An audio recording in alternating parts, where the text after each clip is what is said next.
有兄弟想看尼日利亚籍美国综合格斗运动员卡马鲁·乌斯曼训练，他拥有尼日利亚梦魇的称号。那么今天我们就给他整一期。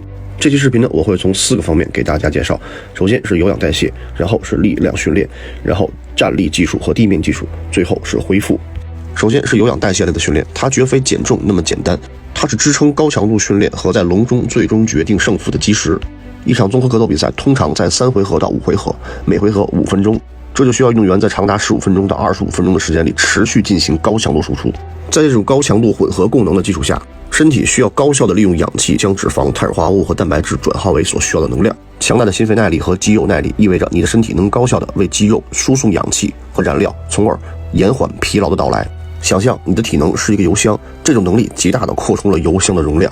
同时，高强度的对抗会产生大量的乳酸和氢离子等代谢产物，导致肌肉疲劳和酸痛。优秀的有氧代谢能力能帮助身体在每次训练后快速恢复，减少过度训练的风险，并让身体更好地吸收训练内容，实现更快的进步。同时，它还是无氧系统的基石。磷酸原和糖酵解系统就像高性能跑车的发动机，动力猛但续航短。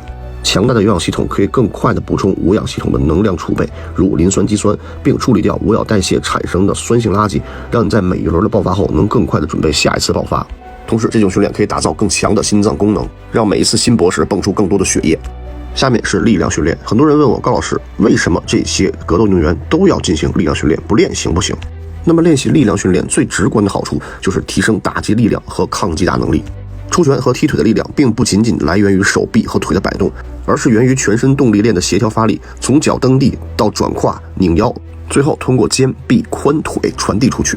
力量训练的意义在于它能够极大地增强这个动力链上每一个环节的力量，让你在每一次攻击都更具有摧毁性。综合格斗不仅仅只有站立式格斗，它还有地面的缠斗。力量训练可以极大地增强缠斗与摔跤中的绝对力量和控制力。无论是进攻的抱摔、防摔，还是笼边控制，都需要强大的下肢力量、背部力量和握力。硬拉和引体向上能够直接提升你的脱力拉力，控制对手身体的能力。当你在上位进行压制时，或从下位逃脱时，都需要强大的核心力量和相对力量。一个可以轻松完成负重引体向上和深蹲体重倍数的运动员，在缠斗中会感觉更轻松。同时，打过拳的人都知道，格斗运动属于高冲击性运动，伤病是最大的敌人。力量训练就像一个装甲一样保护你的身体。这种训练模式可以强化韧带、肌腱和骨骼，使关节更稳定。比如我们不停地强化肩袖肌群，这样就可以预防肩关节脱位；比如强化膝关节周围的肌群，就可以预防十字韧带的拉伤。而且在综合格斗中，很多动作都是具备爆发性的，瞬间的突进抱腿、快速的躲闪、迅速的起身，这些都依赖于高功率。奥林匹克举重、高翻、抓举以及衍生动作都是提升爆发力的黄金动作。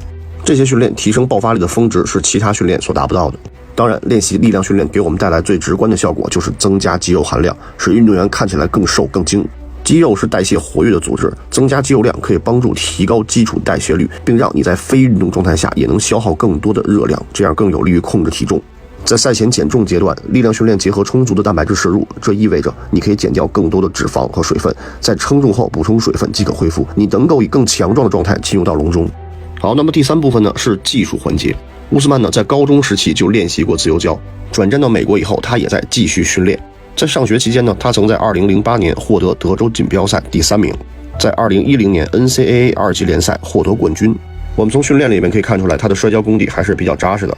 1.82米的身高呢，体重只有70-80公斤，他可以灵活的拿背、下潜和抱腿摔。虽然白大拿和黑球曾经在一次访谈中曾经吐槽过乌斯曼的腿，说他的腿太细了，不像一个摔跤运动员。我们都知道，摔跤运动员的下肢都是非常有力量和粗壮的，但是这个也没有影响他获得 UFC 次中2级冠军，并且5次卫冕金腰带。当然，综合格斗除了练习地面技术来说呢，还要练习站立打击技巧。我们都知道，综合格斗呢，在比赛过程当中呢，身高越高、体重越大的运动员越害怕被拖入地面，所以呢，他们会在防摔上下足功夫。而且很多运动员的站立和踢拳也是非常了得。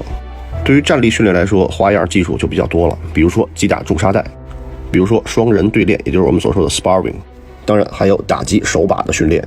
这些训练呢，基本上贯穿在整个的训练过程当中，而且呢会占用大量的时间。比如说他们在专项周期的时候会安排135摔跤、246站立格斗。怎么说呢？这些训练呢都非常多，但是呢合理的有周期的安排会让他们显得稍微轻松一点。好，那么最后一项呢是恢复训练。我们都知道，只训练不恢复，纯属智商有问题。好的训练计划呢会安排周期性的恢复。还有就是即时性的恢复，比如训练结束以后马上进行冰桶或者是冷热浴，这对运动员的身体消炎是非常有好处的。当然呢，我们可能做不到托普利亚那种康复状态，那种状态纯是在烧钱，但是训练结束以后冲个冷热水的交替澡，这还是比较容易实现的。那么今天这一集乌斯曼的训练全解析就到这儿了，关注高老师训练不迷路。